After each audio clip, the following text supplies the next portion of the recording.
E aí, gente, tudo bem com vocês? O meu nome é Clara, eu faço Física na USP e hoje eu estou aqui para a gente resolver uma questão da FUVEST 2021 sobre termodinâmica.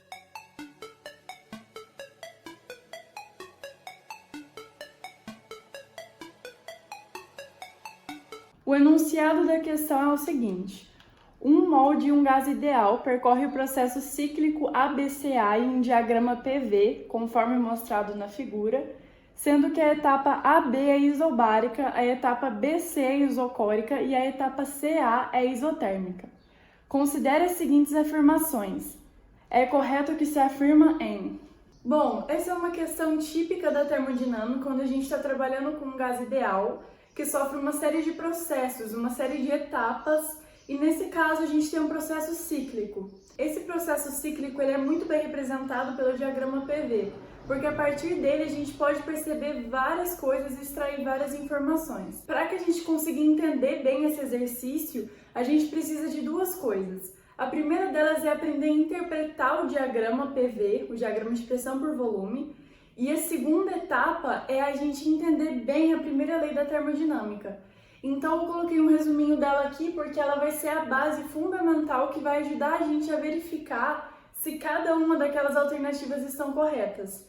Então a gente vai ler uma por uma e a partir daí a gente vai tentar analisar se ela está correta ou se ela é falsa. Beleza, então o primeiro passo é a gente interpretar o diagrama PV. E logo em seguida eu vou comentar um pouquinho sobre a primeira lei da termodinâmica e como que a gente vai fazer o uso dela. Então, olhando para o nosso diagrama PV, a gente tem mais ou menos esse desenho aqui mostrado pela nossa questão, em que o próprio enunciado nos diz que essa transformação do A para o B acontece a uma pressão constante, tal como a gente pode verificar no diagrama, a gente está sempre a essa pressão P1 durante essa etapa.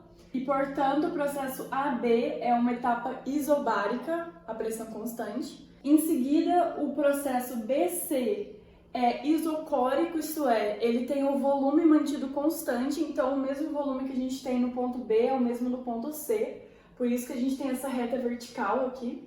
E, por fim, o processo do C para o ponto A, ele é isotérmico. Isso significa que ele acontece todo a uma temperatura constante. Beleza, então como o próprio enunciado já diz, processo AB é isobárico, BC é isocórico e C para A é isotérmico. O que a gente fez até então foi fazer uma releitura do enunciado e interpretar o que ele disse. Mas agora a gente precisa entender esse diagrama PV e, em seguida, aprender como que usa a primeira lei da termodinâmica associado com esse gráfico. Então, como a gente pode perceber até pela curva CA, as isotermas, que são essas curvas onde a temperatura é mantida constante quando você anda ao longo de toda a curva, elas têm mais ou menos esse formato aqui. E embora nesse diagrama esteja representada apenas uma curva isotérmica, que seria a curva que sai de C e vai para o A gente tem várias delas. Então, por exemplo, a gente pode supor que aqui no nosso ponto B existe uma curva isotérmica que está passando por ele. Então, ao longo de todo o diagrama, cada ponto do nosso diagrama PV, ele não somente mostra um dado de pressão e de volume, né, que são as grandezas do diagrama, mas também ele mostra a temperatura. De uma forma qualitativa, é claro, a gente não vai ter valores, mas no caso, quanto mais altas estiverem essas isotermas, maior é a temperatura. Então, por exemplo, aqui no ponto B, a gente está supondo como se estivesse passando uma isoterma aqui e a gente teria uma certa temperatura que eu vou chamar de TB. Enquanto que aqui no CA, dando continuidade aqui no tracejado dessa isoterma, a gente teria, por exemplo, isso daqui é uma temperatura T0. Então, tudo ao longo dessa isoterma está submetido a uma temperatura T0. E nessa isoterma vermelha aqui, tudo que acontece ao longo dessa curva estaria uma temperatura TB. E como já mencionado, conforme a gente vai subindo no diagrama PV, a temperatura aumenta. Então, o TB é maior do que o T0, porque a gente está aqui um ponto mais para cima. Então, por exemplo, se a gente analisar o A e o B, a gente teria que o ponto B está a uma temperatura mais alta do que o ponto A, porque a isoterma dele está um pouco mais para cima, um pouco mais para a direita. Então, conforme as isotermas vão se deslocando aqui nessa direção, né, para cima ou para o lado, dependendo dos pontos que você analisa, quanto mais para lá, maior a temperatura que essa isoterma está representando. Beleza, então outro dado que a gente tira do nosso diagrama PV, que não veio explicitamente enunciado, é que a temperatura do nosso ponto B, ela é maior do que a temperatura do nosso ponto A. A temperatura do nosso ponto A está sobre uma isoterma de temperatura T0, então TB é maior que T0. E a gente não pode esquecer que T0 também é a temperatura do ponto C, porque todos os pontos ao longo dessa curva estão na isoterma de temperatura T0. Certo, agora vamos discutir um pouquinho sobre a primeira lei da termodinâmica. A primeira lei da termodinâmica é uma equação que é uma relação que expressa três grandezas. E quem são essas grandezas? ΔU, que é a variação da energia interna do gás, Q, que é a quantidade de calor que o gás troca com o meio, e tal, que seria o trabalho realizado pelo gás. E como esse exercício é teórico, não tem nenhuma conta para fazer, todas as afirmativas que a gente tem que analisar se é verdadeiro ou falso, elas são dadas de forma que a gente pode usar a teoria para fazer isso. A gente precisa entender como que cada uma dessas grandezas que aparecem na primeira lei se relacionam com as grandezas expressas no diagrama PV. Então, como que a gente relaciona isso? Bom, eu coloquei de uma forma bastante simplificada aqui, só para a gente lembrar mais ou menos como funciona a primeira lei da termodinâmica, mas a variação de temperatura, o ΔT, ele está associado com a variação da energia interna. Em outras palavras, se a gente não tem variação de temperatura, a gente não tem variação da energia interna. Em seguida, o ΔV, que é a variação de volume, está associado com o trabalho realizado pelo gás. Em outras palavras, se a gente não tem variação de volume, o gás não realizou trabalho. E por último, o que vai se relacionar com a grandeza Q, que indica a quantidade de calor trocada entre o gás e o meio, é a característica do próprio meio. Então, se o meio é adiabático ou não, é o que vai caracterizar para a gente se existe troca de calor com o meio ou não. Então, cada uma dessas grandezas que aparecem na primeira lei da termodinâmica estão associadas com coisas que a gente pode retirar do nosso gráfico. Por exemplo, a temperatura e o volume. A questão do meio geralmente é dada pelo enunciado e em nenhum momento foi falado que o meio é adiabático. Então, a gente sempre pode partir do fato de que vai existir uma troca de calor, dependendo do processo, é claro. Agora o que a gente vai fazer é ler cada uma das afirmativas e analisar cada ponto delas para verificar se é verdade ou não. Então vamos verificar se a primeira afirmação é verdadeira. Nessa primeira afirmação é dito que o gás libera calor no processo BC e no processo CA.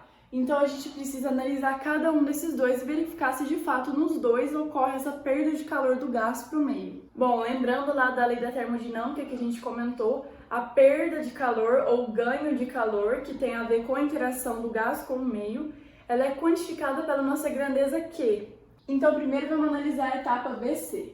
Bom, etapa BC, como o enunciado disse, o processo BC é isocórico, ou seja, o volume é mantido constante, então V é igual a constante. Se o volume é mantido constante, em outras palavras, a gente pode também dizer que ΔV é igual a zero, porque o nosso delta ele representa a variação, se o V não muda, então a variação de volume é igual a zero. Beleza, sendo a variação de volume igual a zero, como a gente comentou quando a gente estava relembrando a primeira lei da termodinâmica, não tem variação de volume, não tem trabalho. Então, como ΔV é igual a zero, a gente tem que isso implica que o trabalho realizado pelo gás tem que ser necessariamente zero. Então, agora vamos reescrever a primeira lei da termodinâmica e entender o que isso vai significar. Então, na primeira lei, a gente tem que ΔU é igual a Q menos o trabalho, mas se ΔV é zero, o trabalho é zero, então isso daqui tudo vale zero. O que significa que no processo BC, a gente tem que ΔU, a variação da energia interna, é igual à quantidade de calor trocada. Agora, a gente precisa analisar se esse gás está ganhando calor ou ele está perdendo. E como que a gente verifica isso? Bom, o gás ganhar ou perder calor, isso é quantificado, ou seja, isso aparece em forma de números ou de equação, de que forma? É simples, basta a gente analisar o sinal do Q. É até intuitivo a gente pensar que quando a quantidade de calor trocada é positiva, significa que o gás ele ganhou calor. E quando ela é negativa, significa que o gás está perdendo calor para o meio. Então, o que a gente precisa fazer? A gente precisa analisar o sinal disso daqui. O Q é a grandeza mais difícil da gente extrair do diagrama PV. Isso significa que a gente não consegue olhar para o gráfico de cara e já conseguir analisar o que vai ser o quê? Se ele vai ser positivo, se vai ser negativo, se não vai existir. Então, como esse Q, essa grandeza, é um pouco difícil da gente olhar para o gráfico e já retirar o sinal dela, o valor dela, o que a gente vai fazer é olhar para o ΔU. Por quê? Porque o ΔU, ele depende da temperatura. E a temperatura a gente sabe que basta a gente analisar as isotermas para ver se existe mudança de temperatura ou não. Então, beleza, a gente está analisando o processo BC. Na etapa BC, eu estou saindo aqui do ponto B e indo para o ponto C. Então, como ΔU está ligado com mudança de temperatura, o que a gente tem que analisar é o que é a temperatura no B e o que é a temperatura no C. Como já foi comentado, a temperatura no B, nesse isotermo que eu desenhei aqui, a gente retirou que o TB ele é maior do que a temperatura dessa transformação aqui. Então, o C e o A eles estão sobre uma mesma isoterma, então eles têm uma mesma temperatura que eu chamei de T0. O TB, como esse isotermo está um pouco mais para lá, né, está deslocado um pouco para cima, para a direita, significa que TB é maior que T0, que foi o que a gente anotou aqui. Então, vamos reescrever isso daqui. A gente tem que T0 é a temperatura do ponto C. Então, eu posso chamar de TC, por exemplo. Então, T0, que é igual a TC, é menor do que a temperatura no ponto B. Então, eu simplesmente reescrevi essa desigualdade aqui. Para a gente entender melhor isso daqui, então vamos dar uma limpada. A gente tem que TC é menor do que TB. Agora, vamos passar esse TB negativo para cá. Então, a gente vai ter que TC menos TB é menor que zero. Mas o que é TC menos TB? A minha transformação acontece de B para C. Eu estou querendo analisar a variação de temperatura porque isso está ligado com ΔU. Então, como a gente sabe, ΔT, que é a variação de temperatura, é a temperatura final menos a inicial. Se eu saio do B e vou para o C é o ponto final e o B é o inicial. Então, TC menos TB nada mais é do que o nosso ΔT, nessa transformação de B para C. Então, disso a gente retira que o nosso ΔT, na transformação do B para o C, é negativo.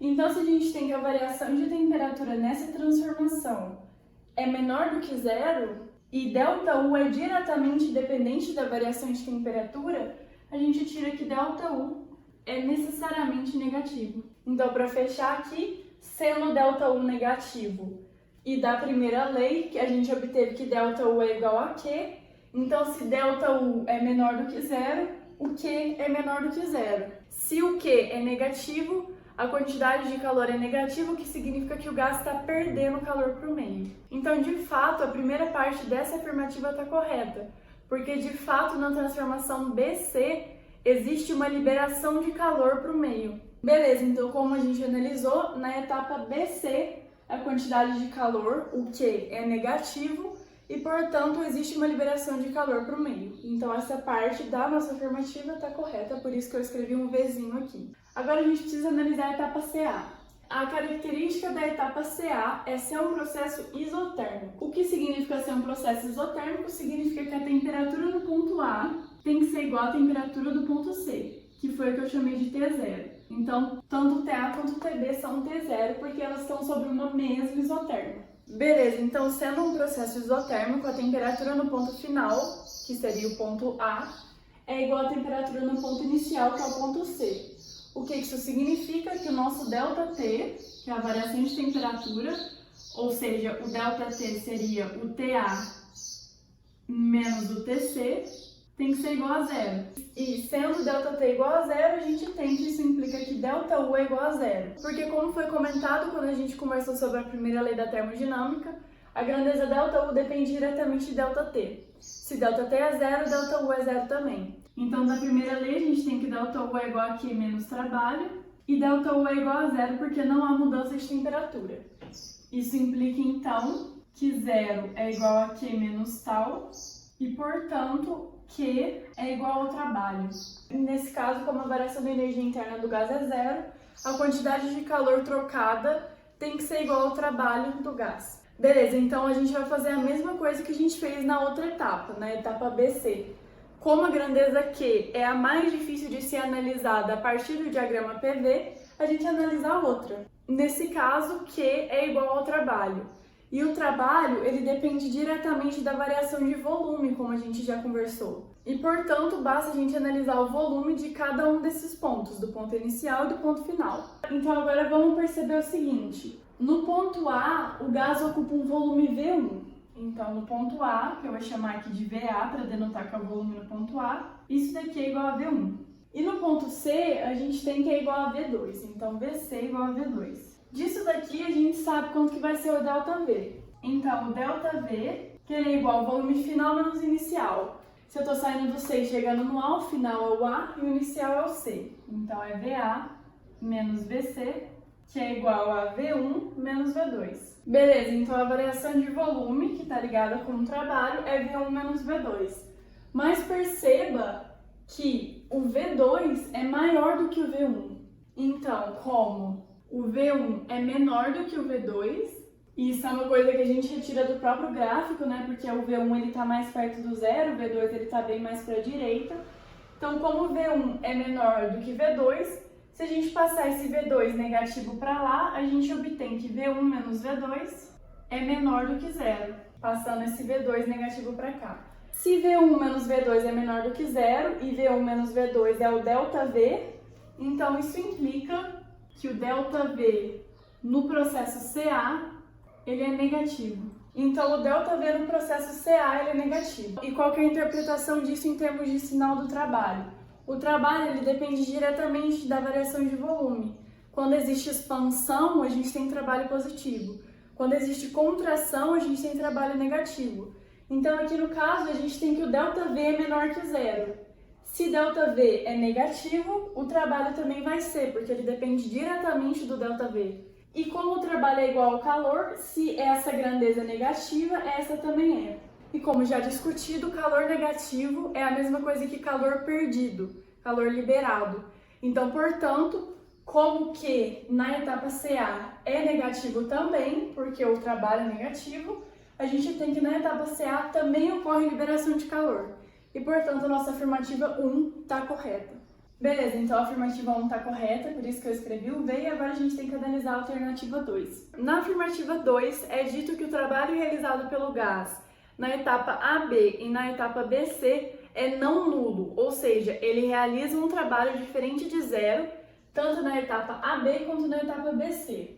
Então vamos analisar cada uma delas. Eu vou começar pela BC, porque ela é mais fácil e a gente já analisou. Então a etapa BC, a gente já analisou quando a gente for discutir nessa parte da nossa afirmativa 1. E o que acontece? Na etapa BC, a gente tem um processo isocórico, ou seja, o volume é constante. Se o volume é constante, como a gente analisou na primeira afirmativa, o ΔV, que é variação de volume, é igual a zero, porque o volume é o mesmo no B e no C, e isso implica que o trabalho é zero, porque o trabalho depende diretamente da variação de volume.